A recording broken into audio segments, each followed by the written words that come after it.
Good evening student, তোমালোকক আমাৰ YouTube channel honest লাৰ্ণাৰলৈ স্বাগতম জনাইছো। আমি আজি আলোচনা কৰিম 10মান শ্ৰেণীৰ লেসন 1ৰ অনুসৰণি 1.3 প্ৰথম কোৱেশ্চনটো হ'ল চোৱা, দেখুৱা যে √5 অপৰিমেয়। √5 অপৰিমেয়ৰ ক্ষেত্ৰত √2, √3, √7, √5 সব কেইটাই একেই। গতিকে আমি প্ৰথম কোৱেশ্চনটো কৰিলে তুমি বুজি পাবা এইটো আসলতে বিৰুদ্ধচাৰণ নীতি বুলি কয়, তাৰ আধাৰত প্ৰতিষ্ঠিত। যে আমি প্ৰথমে ধৰি ল'ব লাগিব লেট √5 পৰিমেয়। √5 পৰিমেয় আৰু পৰিমেয় হোৱাৰ লগে লগে √5 p/q হৈ যাব। তুমি স্মল a by b দিব পাৰা, কিতাপত স্মল a by b আছে, য'ত p আৰু q সহমৌলিক।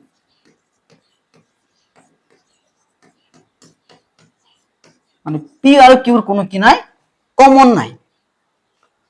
সাধাৰণ উৎপাদক নাই। এতিয়া আমি ৰুটটো গুচাই দিম, স্কুৱেৰ ইফালে গুচাবলৈ হলে স্কুৱেৰ, দুইফালে স্কুৱেৰ লৈছো, স্কুৱেৰ আৰু ৰুট কেনসেল হলে 5 হ'ব, ইয়াতে হ'ব p স্কুৱেৰ, ইয়াতে হ'ব কি q স্কুৱেৰ। এতিয়া চোৱা 5ৰ তলত কি আছে, 1 আছে আৰু ইয়াতে 5 আছে, 5 * q q স্কুৱেৰ। এতিয়া চোৱা 1 * p স্কুৱেৰ p স্কুৱেৰ, 5 পূৰণ হৈ আছে, ইফালে আহিলে কি হ'ব, হৰণ হ'ব। এতিয়া চোৱা q square equal p square by 5। এতিয়া চোৱাচোন, যেহেতু p স্কুৱেৰ 5ৰে বিভাজ্য, 5ৰে বিভাজ্য,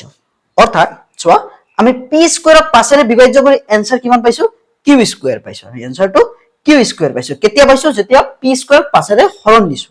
তে p স্কুৱেৰ যেহেতু 5ৰে হৰণ, তো p ও 5ৰে হৰণ, 5ৰে বিভাজ্য। আমি পালো যে p টো 5ৰে বিভাজ্য হয়, আমি এটা পাই গলো। আকৌ চোৱা, আকৌ আমি p টো এতিয়া 5 টকা ধৰিম, যেতিয়া 2ৰ কৰিম 2 টকা ধৰিম, 3ৰ কৰিলে 3 টকা ধৰিম, 7ৰ কৰিলে 7 টকা ধৰিম, p = 5m। তোমাৰ ইচ্ছা, তুমি যিকোনো ধৰিব পাৰা, কিন্তু 5 টকা ধৰিবা, আখৰটো যিকোনো ধৰিব পাৰা। এতিয়া এইটা আমি ইকুৱেশন 1 দিম। ইকুৱেশন 1 ইমপ্লাইজ কৰা কি আছে, q square equal p square by 5। এতিয়া আমি কি কৰিম, আমি ইয়াত চোৱা p স্কুৱেৰৰ ঠাইত আমি কি কৰিম, ইকুৱেশন 1 টো আমি ইমপ্লাইজ কৰিছো। এতিয়া আমি কি কৰিম চোৱা, p স্কুৱেৰ ঠাইত 5m বহাই দিম। p স্কুৱেৰ ইফালে আছে, বাওফালে আছে q square equal, p square ঠাইত এতিয়া 5m বহাম, স্কুৱেৰ বাই 5। এতিয়া চোৱা q square equal 5 * 5m square by 5। এতিয়া 5 5 কেনসেল হলে, এটা 5 কেনসেল হলে 5m স্কুৱেৰ, 5 পূৰণ হৈ আছে, ইফালে আহিলে হৰণ। যেহেতু এতিয়া চোৱা q স্কুৱেৰ 5ৰে বিভাজ্য, q স্কুৱেৰ কিহেৰে বিভাজ্য, 5ৰে বিভাজ্য, কাৰণ 5ৰে q স্কুৱেৰক হৰণ কৰিয়ে তো আমি m স্কুৱেৰ পালো। এতিয়া কাৰণ ইকুৱেল আছে, q কিহেৰে যাব, 5ৰে বিভাজ্য, কাৰণ q স্কুৱেৰ 5ৰে বিভাজ্য। এতিয়া চোৱাচোন, p স্কুৱেৰ 5ৰে বিভাজ্য, q স্কুৱেৰ 5ৰে বিভাজ্য, p 5ৰে বিভাজ্য আৰু q 5ৰে বিভাজ্য। আমি অলপ আগতে কি ধৰিছিলো, p আৰু q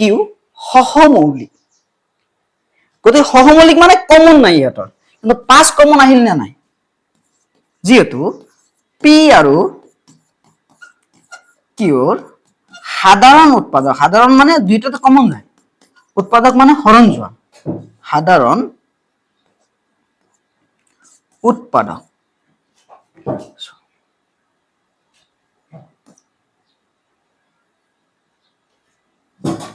সাধাৰণ উৎপাদক কিমান 5 সাধাৰণ উৎপাদক কিমান হল 5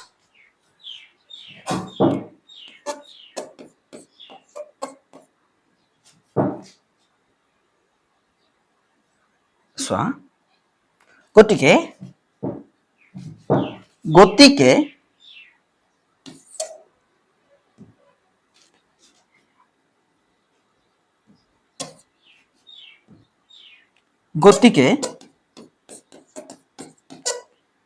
এইটোৱে বিৰোধ কৰে যে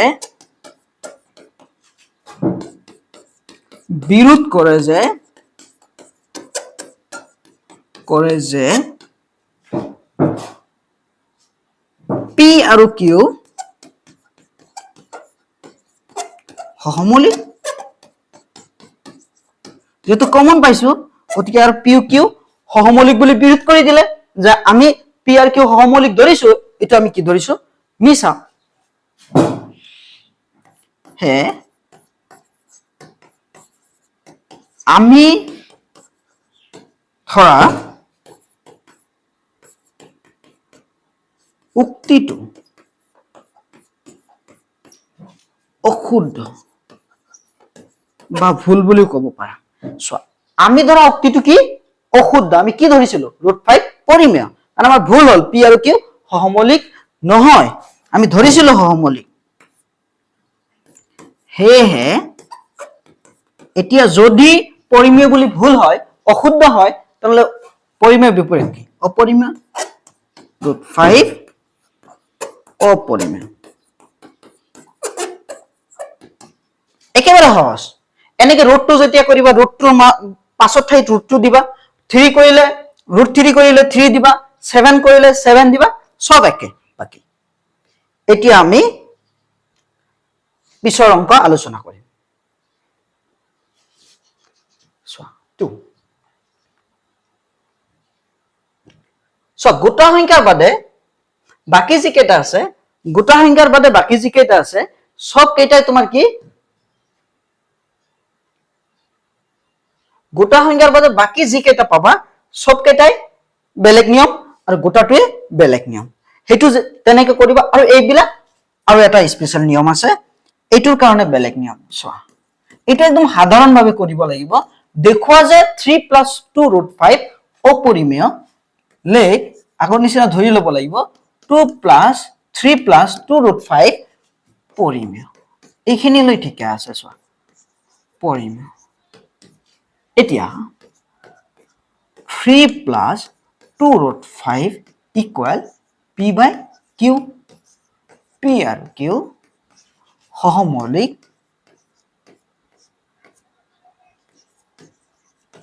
অখণ্ড সংখ্যা বুলিও দিব পাৰা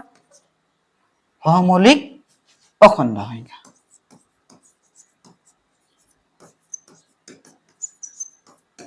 এতিয়া চোৱা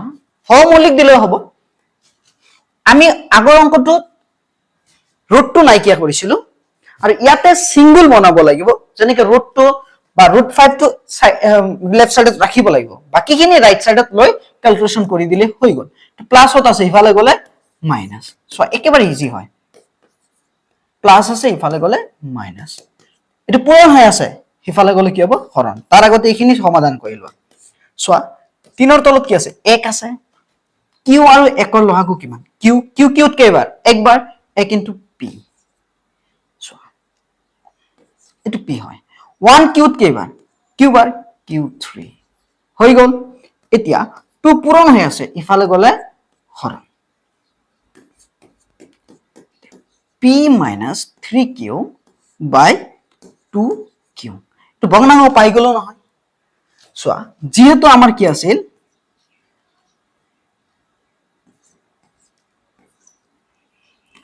p আৰু q তো q আছিল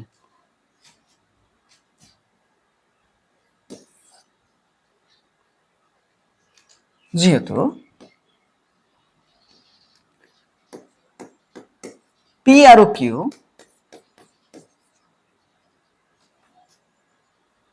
এনেকে লিখি দিও সহজ হ'ব চোৱা পি বাই কিউ পৰিমেয় পৰিমেয় হয় না নাই পৰিমেয় গতিকে p minus 3q by 2q আৰু চোৱা এইখিনিৰ লগত এইটো আছে নহয় √5 আৰু √5 পৰিমেয় ইকুৱেল আছে এইটো পৰিমেয় হলে এইটো পৰিমেয় হ'ব কিন্তু এ বিৰোধ কৰে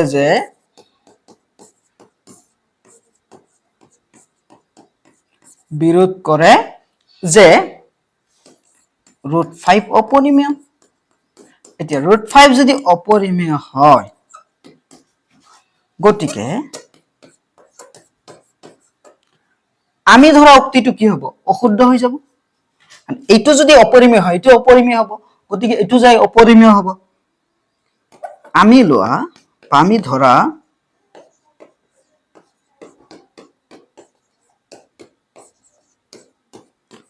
ধৰা উক্তিটো অশুদ্ধ হেহে একেবাৰে সিম্বল কে লিখিবা যাতে মনত থাকে হেহে 3 plus 2√5 অপৰিমেয়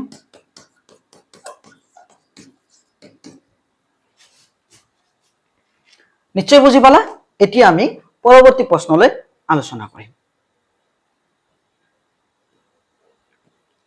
3 নম্বৰ প্ৰশ্ন চোৱা এতিয়া দেখুৱা যে তলৰ সংখ্যাবোৰ অপৰিমেয় একেই কথা যদি গোটা নিদিয়ে এনেকে দিলে তুমি সহজ নিয়ম লেট ধৰা হল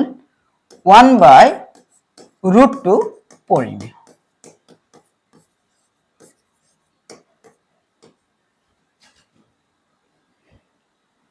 আকৌ লিখি দি আছো 1/√2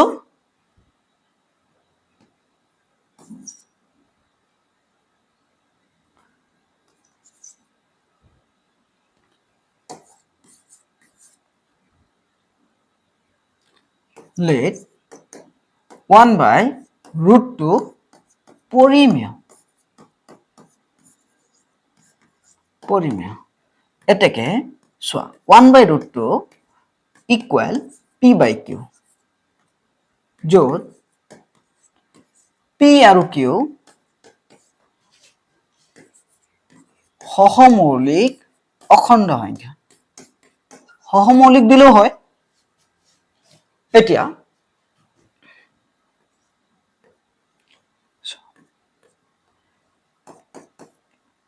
1 into q কি হ'ব q √2 into p কি হ'ব √2 p এতিয়া চোৱা p টো পূৰণ হৈ আছে ইফালে আহিলে হৰণ q by p হৈ গল গোটা আহি গল নহয় √2 হৈ গল এইখিনিয়ে কৰিব লগা যেহেতু p by q পৰিমেয় গতিকে q by p আৰু √2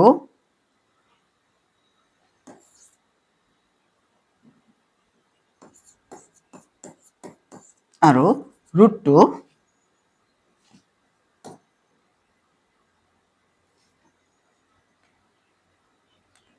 এটো √2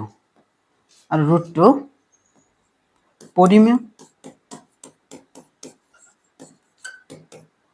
কিন্তু এ বিৰোধ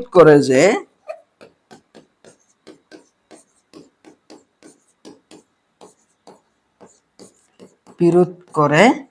যে √2 অপৰিমেয়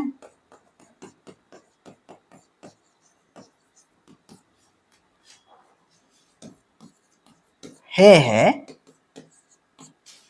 আমি ধৰা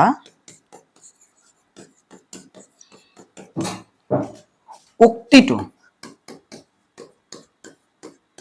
অশুদ্ধ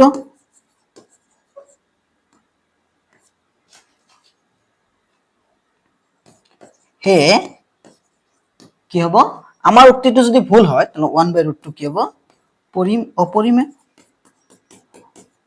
পৰিমেয় ভুল হলে কি হৈ যাব অপৰিমেয় নিশ্চয় বুজি পাইছা এতিয়া আমি 2 নম্বৰটো কৰিম চোৱা 3 ৰ 2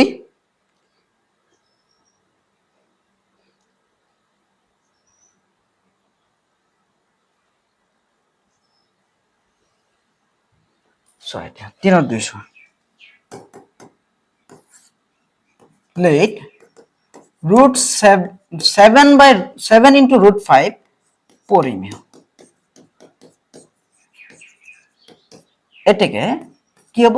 7/√5 ইকুয়াল p/q য'ত p আৰু q সহমৌলিক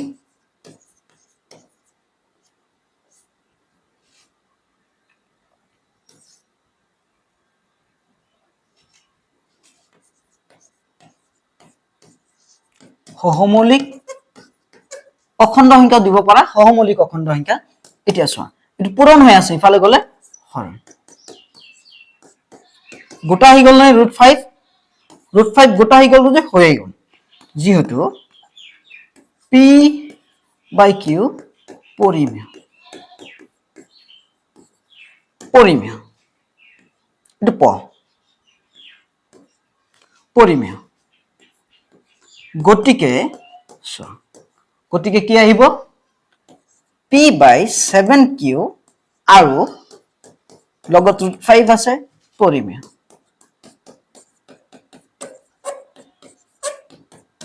কিন্তু এ বিৰোধ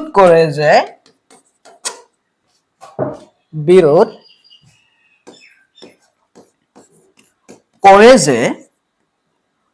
√5 অপৰিমেয়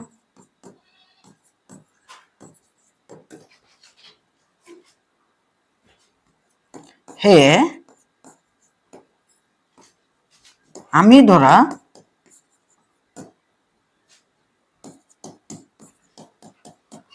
উক্তিটো অশুদ্ধ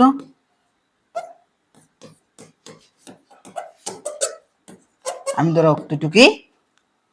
অশুদ্ধ হে আমি ধৰা উক্তিটো যদি অশুদ্ধ হয় বা তুমি এটাকে লিখি দিব পাৰা এটাকে যে 7√5 কি হ'ব অপৰিমেয় একেবাৰে সহজ নিশ্চয় বুজি পাইছা এতিয়া আমি 3 নম্বৰৰ 3টো আলোচনা কৰিম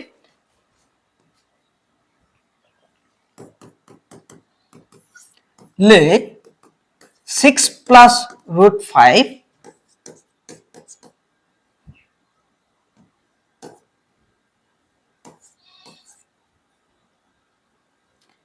পৰিমেয় এতিয়া পৰিমেয় হলে 6 plus √5 ইকুয়াল p/q হ'ব q এতিয়া p আৰু q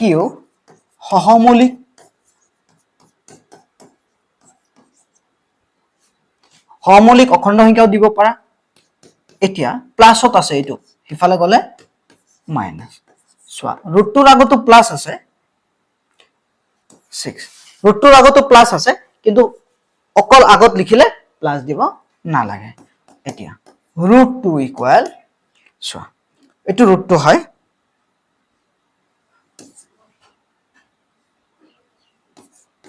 ইকুয়াল সোয়া ইয়াৰ তল কি আছে 1 q আৰু 1 ৰ লহাগু কিমান q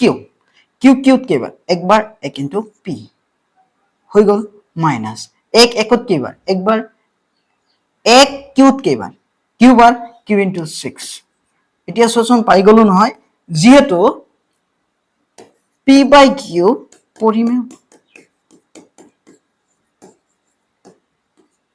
পৰিমেয় গটিকে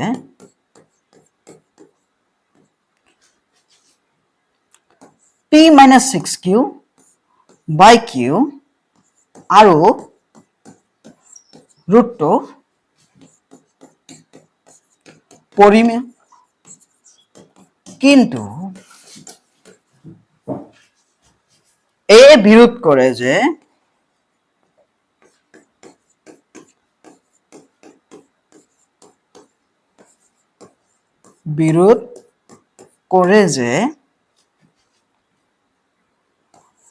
ৰুটটো অপৰিমেয় ৰুটটো কি অপৰিমেয় আকৌ বিৰোধ কৰে যে ৰুটটো অপৰিমেয় এতিয়া গতিকে আমি ধৰা উক্তিটো কি হ'ব আমি ধৰা উক্তিটো অশুদ্ধ আমি ধৰা উক্তিটো কি অশুদ্ধ আৰু যদি আমি ধৰা উক্তিটো যদি অশুদ্ধ হয়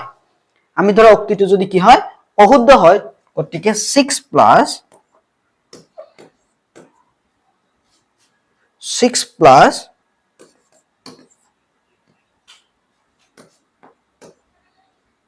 এটাকে 6 প্লাস √2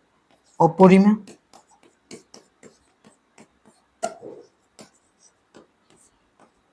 নিশ্চয় বুঝি পাইছা এতিয়া 1.3 লগত জড়িত উদাহৰণসমূহ ইয়াতে তোমালোকক গৃহকাৰ্য হিচাপে দিয়া হৈছে যদি কৰবাত অসুবিধা পোৱা তোমালোকে কমেন্ট বক্সত লিখিবা আমি দিবলৈ চেষ্টা কৰিম ভিডিওটো সম্পূৰ্ণ চোৱাৰ বাবে ধন্যবাদ আমি 1.4 পৰৱৰ্তী ভিডিওত আলোচনা কৰিম